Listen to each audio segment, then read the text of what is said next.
et tous. Je m'appelle Inès, donc je suis en 3e semestre. Ici en interchu dans le cadre de mon semestre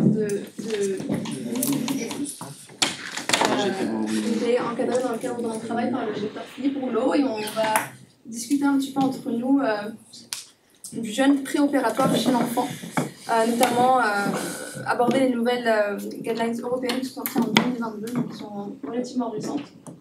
Et on va commencer tout d'abord par un petit quiz. Voilà. Je ne sais pas si vous arrivez à scanner le QR code ou à vous connecter quand vous avez le code de connexion. Très très simple pour vous mettre dans le bain rapidement. Donc vous recevez Oscar. Dans le cadre d'une consultation d'anesthésie en vue d'une cure de hernie inguinale, Oscar a 6 mois, il pèse 8 kg. Et il est nourri par allaitement mixte, donc il y a du lait maternel, des formules infantiles. Et vous devez prescrire le jeûne préopératoire. Donc qu'est-ce que vous faites? Est-ce que vous êtes tous connectés? Ouais. Je vais regarder ce que vous avez mis. Qu'est-ce qu'il y a? Vous pouvez faut lancer la question. Ça y est, c'est bon. Ah, c'est bon. Donc, dès que j'arrive.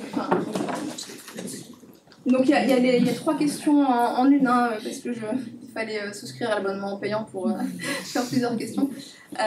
Donc, il y a la durée de jeûne recommandée pour le lait maternel, le lait infantile et l'eau sucrée, donc les liquides clairs.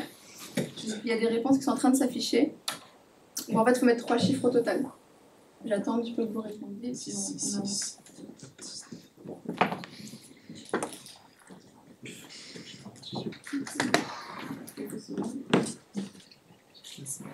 vais vous montrer, je ne sais pas si vous allez réussir à voir l'ordinateur, mais je vais vous voir la réponse. Tac, qui s'affiche au fur et à mesure. Est-ce que tout le monde a répondu? 6-2.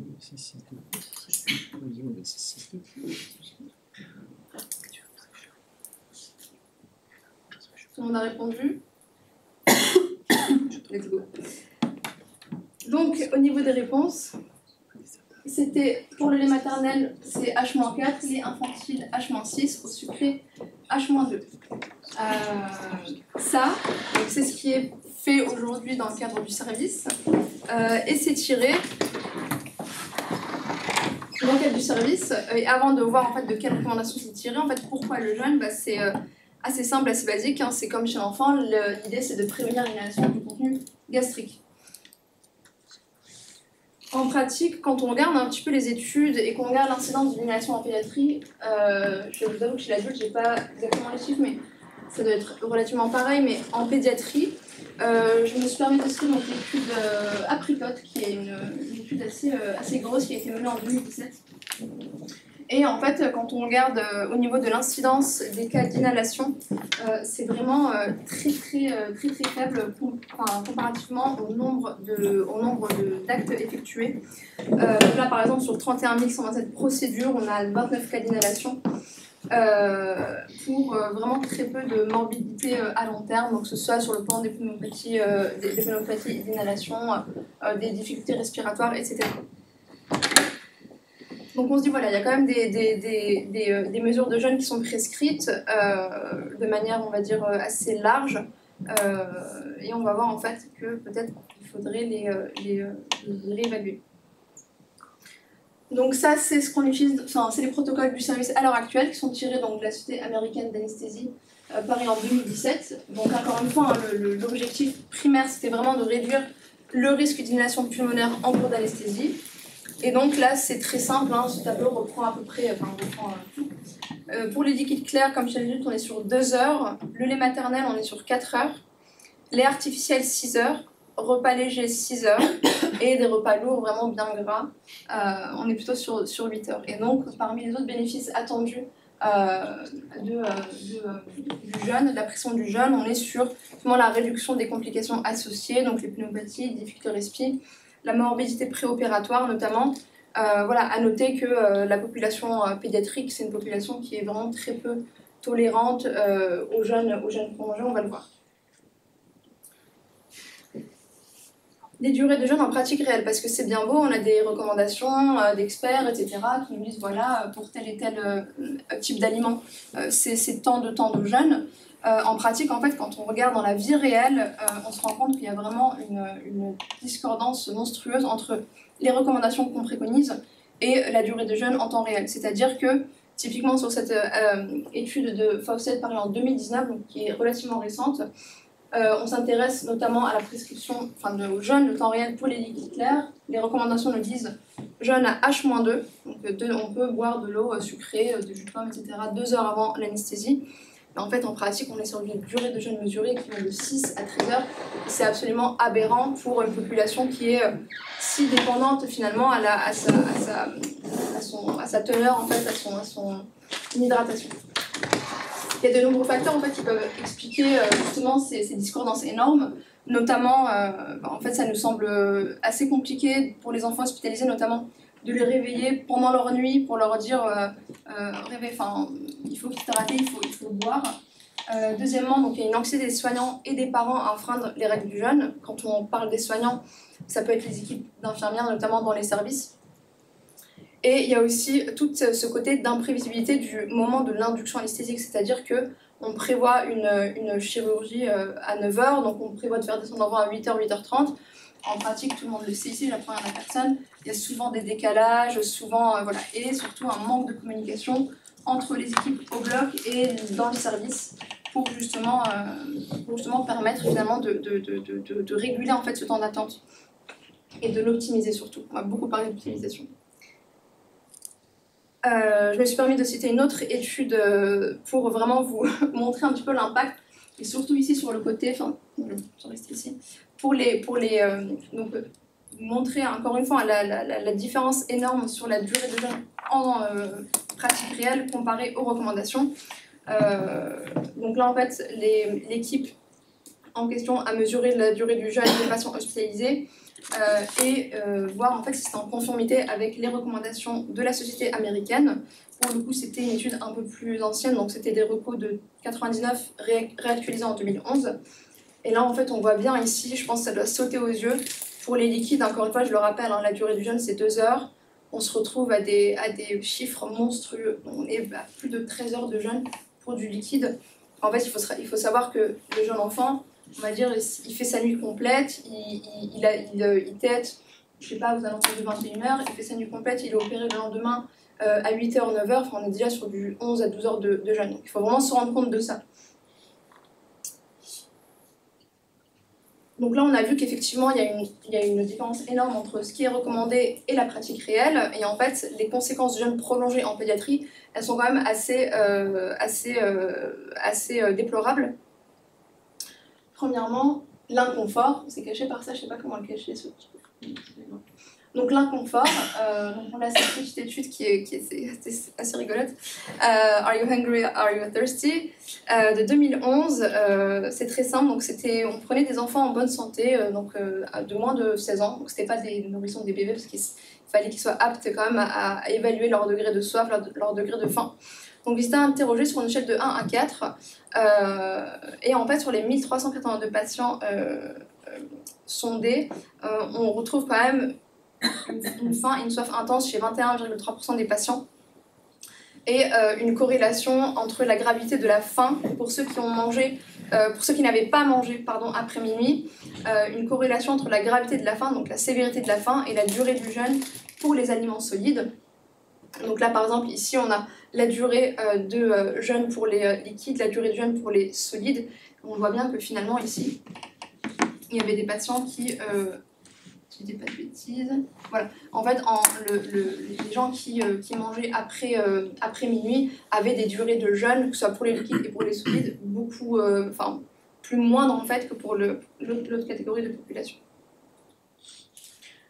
Deuxième conséquence néfaste, et notamment chez l'enfant, l'hypoglycémie. L'hypoglycémie, je cite donc cette étude qui est pareil, qui est assez ancienne, de chez Welborn de 1993, mais qui était quand même pas mal faite. L'idée c'est de comparer la glycémie dans le sang chez des enfants admis pour des interventions qui suivaient les directives, on va dire, de jeûne habituelles, et de les comparer en fait à une concentration en glucose chez les enfants qui avaient bénéficié d'une sorte de protocole, on va dire, de protocole différent, en fait, chez qui on proposait du jus de pomme 2 à 4 heures avant l'intervention. Et là, donc, c'est assez notoire. Premièrement, sur le plan, donc on a 200 enfants, c'est assez correct comme chiffre. Sur 200 enfants âgés de 1 à 10 ans, on a quand même des durées de temps de jeûne qui passent de 2,9 à 13, en moyenne, en tout cas 13,1 en heure, donc une diminution drastique dès lors qu'on commence un petit peu à prendre les choses en main. Et en termes de cas d'hypoglycémie, bon, on en a 2, c'est pas non plus énormissime, mais en tout cas, ce qu'il faut savoir, c'est que chez les enfants chez qui on a pu donner du jus de pomme, très peu de temps avant l'intervention, on n'avait pas de cas d'hypoglycémie. Donc c'est dire, encore une fois, tout le sens en fait, et tout l'intérêt de se reposer les bonnes questions sur nos pratiques de prescription de jeûne. L'acétose, l'hypotension, qui sont également des conséquences assez néfastes de la durée de jeûne prolongée. Donc cette étude de 2016, l'hypothèse principale, c'était qu'une gestion optimisée du jeûne réduirait la durée réelle du jeûne, oui, et améliorer l'état métabolique et hémodynamique pendant l'induction de l'anesthésie chez les enfants de moins de 36 mois. Donc on avait 2 cohortes, donc 150 enfants au total, 2 cohortes. La cohorte OLD, donc, qui suivait des directives classiques, en fait, les recommandations classiques, et une autre cohorte, OPT pour Optimized, qui suivait un protocole, on va dire, différent, c'est-à-dire que les parents et les infirmières dans le service étaient encouragés à nourrir les enfants le plus tard possible avant l'intervention, à vraiment respecter les recommandations de manière beaucoup plus pointilleuse. Et en fait, on s'est rendu compte de quoi? On s'est rendu compte que donc les résultats portés sur les 100 enfants de la cohorte, il y avait un intérêt en fait finalement à justement être vraiment très très précautionneux par rapport aux prescriptions, notamment sur la durée du jeûne qui encore une fois est significativement diminuée. Là on passe à peu près environ 6 heures à plus de 8 heures pour les patients du protocole, de la cohorte, on va dire, de la première cohorte. Pareil, des cétones qui étaient relativement diminuées et une PAM après induction chez les enfants qui était retrouvée quand même plus conséquente chez le groupe avec le protocole optimisé. Nous voici arrivés donc aux recommandations de 2022, donc de la Société européenne d'anesthésie. L'objectif primaire, pareil, on reste sur le même objectif qui est la réduction de l'incidence de l'inhalation per-anesthésique. Et donc là, en fait, on a quelques chiffres qui changent, notamment sur le lait maternel. Vous vous rappelez qu'avant, c'était 4 heures. Ici, il propose de faire 3 heures. On va contrebalancer ça par la suite, mais en tout cas, voilà, sur du liquide clair, il propose d'être beaucoup plus souple et de proposer des liquides jusqu'à 1 heure avant l'intervention. Le lait maternel, 3 heures. Les artificiels, pareil, on passe de 6 à 4 heures. Et les solides, on est sur du 6 heures, un peu comme chez l'adulte. Le lait artificiel également, on verra que ça dépend finalement de la formule. Il y a des laits, des compositions différentes en fonction de la teneur de protéines, d'acides gras, etc. Ici, donc, il y avait cette étude de Perella, on en discutait avec Dr Rouleau. En fait, là, on voulait attirer un petit peu votre attention, c'est qu'effectivement, il propose dans les guidelines européennes, il propose une réduction de la durée de jeûne à 3 heures pour le lait maternel. Au final, en fait, on s'est rendu compte que les recours n'étaient pas forcément consensuels et que la population sur laquelle portaient certaines études étaient des enfants très jeunes, voire des prématurés. Et en fait, c'est compliqué de porter des conclusions générales sur des populations aussi spécifiques. Et on sait en fait notamment que un enfant de 3 mois ne va pas avoir le même transit qu'un enfant de 9 mois à 10 mois. Les enfants à 10 mois, ils continuent de téter leur maman. Mais en fait, la durée de transit n'est pas la même. Un bébé, en fait, à 3 mois, ce qu'on lui donne, il l'évacue dans l'heure, dans les 2 heures en tout cas. Et donc, en fait, on va s'intéresser par la suite à tout ce qui est notion de vraiment délai de vidange gastrique. Délai de vidange, notamment des liquides clairs, parce que c'est ce qui va nous intéresser surtout. Un enfant, on considère que sur les solides, sur les repas solides en tout cas, c'est c'est un peu moins modulable. Mais en tout cas, sur tout ce qui est apport de liquide clair, notamment eau sucrée, jus de pomme, etc., on peut proposer des modalités pour adapter nos pratiques et nos recommandations dans les services. Donc ici, par exemple, il y a une étude de 2015 de Schmidt qui est vraiment pas mal du tout, qui s'intéresse à 120 enfants de 1 à 16 ans pour la chirurgie programmée. Et on compare en fait le pH et le volume de liquide gastrique aspiré après induction anesthésique, justement. Et en fait, il y a des enfants chez lesquels en fait, on donne avant l'anesthésie donc 5 ml/kg de liquide clair 1 heure avant l'intervention et d'autres 2 heures avant l'intervention. Et en fait, on se rend compte que finalement, donner liquide clair 1 heure avant ou 2 heures avant, il n'y a pas forcément de différence majeure. Et donc, encore une fois, ça nous pousse à faire vraiment attention et être vigilant et être hyper précautionneux sur la manière dont on va surveiller le jeûne pour les liquides clairs notamment. Donc, en gros, on peut être beaucoup plus souple et moins stressé. Quel volume? Ah oui, les volumes, c'est pareil, c'est assez intéressant d'en parler parce que, d'accord, prescrire des liquides clairs, on a compris qu'on pouvait se permettre d'être beaucoup plus souple. Maintenant, il faut faire attention, notamment sur la pression des volumes. Et donc, dans cette étude, le Schmidt, cette fois-ci, on compare en fait, grâce à une IRM, en fait, on compare le volume gastrique chez des enfants qui reçoivent 3 ml/kg versus 7 ml/kg de liquide clair. Et effectivement, tout porte à croire qu'aujourd'hui, on voit qu'à T60, déjà à T60, on est à 0,45 ml/kg à peu près, en tout cas chez ce court échantillon de patients d'ailleurs. Tout porte à croire, en tout cas, et c'est d'ailleurs ce qui est préconisé ici dans notre pratique actuelle, que 3 ml/kg semble être le volume en tout cas adéquat à prescrire en tout cas. Protocole d'optimisation du jeûne. Donc on a vu effectivement qu'on était sur des prescriptions, enfin sur des durées de temps réel jeûné fortement allongées, que ces durées fortement allongées débouchaient sur un certain nombre de conséquences assez néfastes chez l'enfant en particulier, et que au vu d'un certain nombre de critiques dans la littérature, il était jugé assez intéressant d'optimiser nos pratiques. Et donc là, cette étude intéressante de 2017 de Newton, qui s'intéresse justement, en fait, cette équipe à implémenter un certain nombre de choses pour permettre d'optimiser sa prescription de jeûne. Donc cette étude, elle s'est tenue de janvier 2014 à août 2016, avec des procédures initiales, 6-4-2, donc des anciennes recommandations, enfin des recos de 2017 de la société américaine, enfin 2011 d'ailleurs.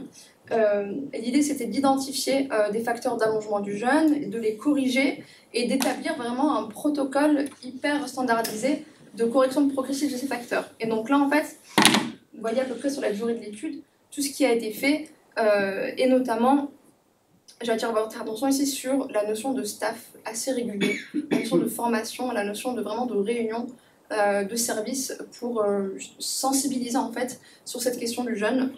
Et donc, en termes de résultats, c'est vraiment très intéressant parce qu'on s'est rendu compte que le nombre d'enfants avec un délai de jeûne inférieur à 4 heures passe de 19 à 72% à l'issue de cette étude, enfin à l'issue de cette stratégie en fait, d'optimisation.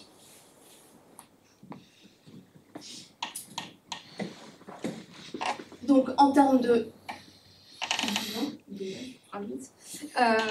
conclusion, on sait que l'inhalation, donc c'est un événement assez rare en pédiatrie, qui est pourvoyeur de faible morbidité, que le jeûne prolongé chez l'enfant a des effets délétères. Ici, on se pose la question, effectivement, on a beaucoup discuté, que ce soit avec Patrick ou alors avec Philippe, pardon, ou avec d'autres membres.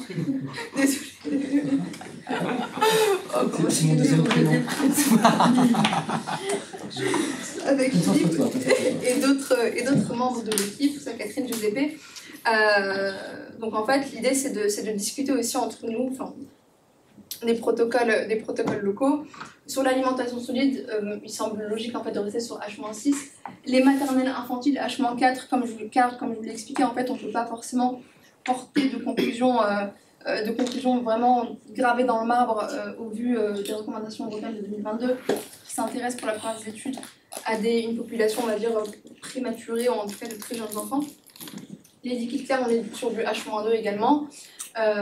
Et par contre, effectivement, là où on peut vraiment faire varier nos pratiques, c'est d'adapter en fait, la prescription de liquide clair à H-1, toujours avec cette idée de volume, à respecter vraiment cette prescription de 3 ml/kg. Bien évidemment, s'il y a un doute, comme chez l'adulte, en fait, on préconise l'échographie gastrique. Il y a un certain nombre d'études qui ont été faites sur l'enfant pour l'intérêt de l'échographie gastrique, donc ne pas hésiter à l'utiliser. Et là, vraiment, on aimerait attirer votre attention sur la nécessité en fait, d'une prescription optimisée du jeûne hydrique, encore une fois, avec une organisation proactive. Donc, voilà, information des parents, ça commence dès la consultation d'anesthésie. En fait, c'est à titre d'anecdote, hier, j'étais toute la journée en endoscopie pédiatrique. Une petite patiente arrive de 6 ans, il était 9h30, presque 10h du mat'. Et donc quand je demande au papa quand date son dernier repas et la dernière fois qu'elle a mangé, qu'elle a bu, c'était pas bu, pas mangé depuis hier 20h. Et vraiment, il était très fier de lui, très content. Ce qu'on peut comprendre, effectivement, parce qu'il y a vraiment cette notion ce faux mythe, en fait, que la durée de jeûne la plus longue, en fait, est la plus sécurisante. Or, c'est pas du tout le cas, notamment chez l'enfant. Donc vraiment, éducation des parents, information des équipes, formation des équipes, organisation de staff, de colloques sur les délais de jeûne chez l'enfant. Pourquoi pas commencer à implémenter des systèmes d'information des parents, notamment des SMS, des mailings, vraiment jouer sur la communication entre l'équipe du bloc et l'équipe du service. C'est très simple, c'est-à-dire qu'à partir du moment où on sait que le programme va être un petit peu décalé, de ne pas hésiter à appeler dans les services. Voilà, écoute, le petit devait passer dans 30 minutes, finalement ça va être décalé, tu peux lui donner un jus de pomme, très simplement. Voilà, je crois que je n'ai même pas de diapositive pour voir, parce que je voulais parler de l'écho.